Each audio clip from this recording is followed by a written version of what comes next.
অবশ্যই এটা একটা সিস্টেমেটিক অফেন্স, এটা ওয়াইড স্প্রেড এবং টার্গেটেড একটা কিলিং, এবং সেখানে সুপিরিয়র রেসপন্সিবিলিটি আছে, লোকাল পারপেট্রেটরদের ইনভলভমেন্ট আছে।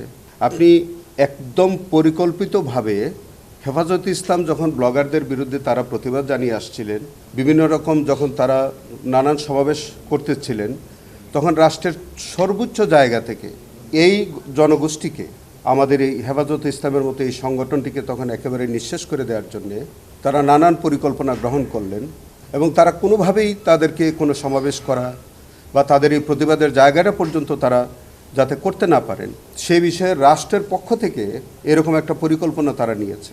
আপনারা দেখেন 5 তারিখে 5ই মেতে তারা বিভিন্ন জায়গায় তাদের সমাবেশ স্থল কিন্তু তাদের পরিবর্তন করতে হয়েছে, তাদের কোথাও তারা বসতে দিচ্ছে না, এবং সেটি হচ্ছে একেবারে সরকারের চূড়ান্ত জায়গা থেকে। অবশ্যই এটা একটা সিস্টেমেটিক অফেন্স, এবং সেটা শুধু ঢাকায় না, নারায়ণগঞ্জে ঘটেছে, কক্সবাজারে ঘটেছে, চট্টগ্রামে।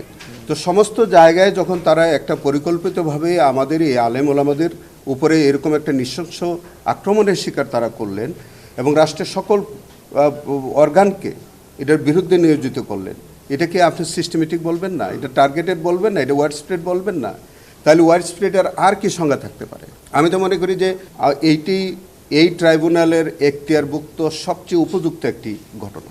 শোনেন, আমরা এই পর্যন্ত খসড়া তালিকায় আমরা যেটা সংখ্যা পেয়েছিলাম এটা আপনাদের কাছে প্রকাশ করাই যায়। সেখানে হচ্ছে আমরা প্রায় 61 জনের একটা তালিকা আমরা পেয়েছিলাম, কিন্তু আমরা 58 জনকে আমরা আইডেন্টিফাই ইতোমধ্যে আমরা করতে পেরেছি, আর বাকিদের আমরা আইডেন্টিফিকেশনটা আমরা সম্ভব হয়নি, কিন্তু আমাদের তালিকা হচ্ছে 61 জন। আসল ফল থেকে তৈরি সম্পূর্ণ প্রিজারভেটিভ মুক্ত ফ্রুটিকা, পিওর মানে ফ্রুটিকা। এটা ওয়াইড স্প্রেড এবং টার্গেটেড একটা কিলিং, এবং সেখানে সুপিরিয়র রেসপন্সিবিলিটি আছে, লোকাল পারপেট্রেটরদের ইনভলভমেন্ট আছে। আপনি একদম পরিকল্পিতভাবে হেফাজতে ইসলাম যখন ব্লগারদের বিরুদ্ধে তারা প্রতিবাদ জানিয়ে আসছিলেন, বিভিন্ন রকম যখন তারা নানান সমাবেশ করতেছিলেন, তখন রাষ্ট্রের সর্বোচ্চ জায়গা থেকে এই জনগোষ্ঠীকে, আমাদের এই হেফাজতে ইসলামের মতো এই সংগঠনটিকে তখন একেবারে নিঃশেষ করে দেওয়ার জন্যে তারা নানান পরিকল্পনা গ্রহণ করলেন, এবং তারা কোনোভাবেই তাদেরকে কোনো সমাবেশ করা বা তাদের এই প্রতিবাদের জায়গাটা পর্যন্ত তারা যাতে করতে না পারেন, সে বিষয়ে রাষ্ট্রের পক্ষ থেকে এরকম একটা পরিকল্পনা তারা নিয়েছে।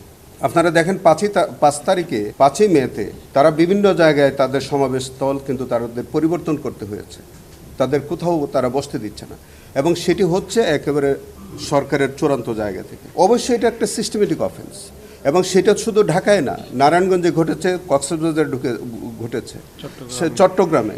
তো সমস্ত জায়গায় যখন তারা একটা পরিকল্পিতভাবে আমাদের এই আলেম ওলামাদের উপরে এরকম একটা নৃশংস আক্রমণের শিকার তারা করলেন, এবং রাষ্ট্রের সকল অর্গানকে এটার বিরুদ্ধে নিয়োজিত করলেন, এটাকে আপনি সিস্টেমেটিক বলবেন না, এটা টার্গেটেড বলবেন না, এটা ওয়াইড স্প্রেড বলবেন না, তাহলে ওয়াইড স্প্রেডের আর কি সংজ্ঞা থাকতে পারে?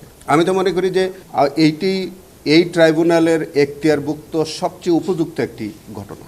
শোনেন, আমরা এই পর্যন্ত খসড়া তালিকায় আমরা যেটা সংখ্যা পেয়েছিলাম এটা আপনাদের কাছে প্রকাশ করাই যায়।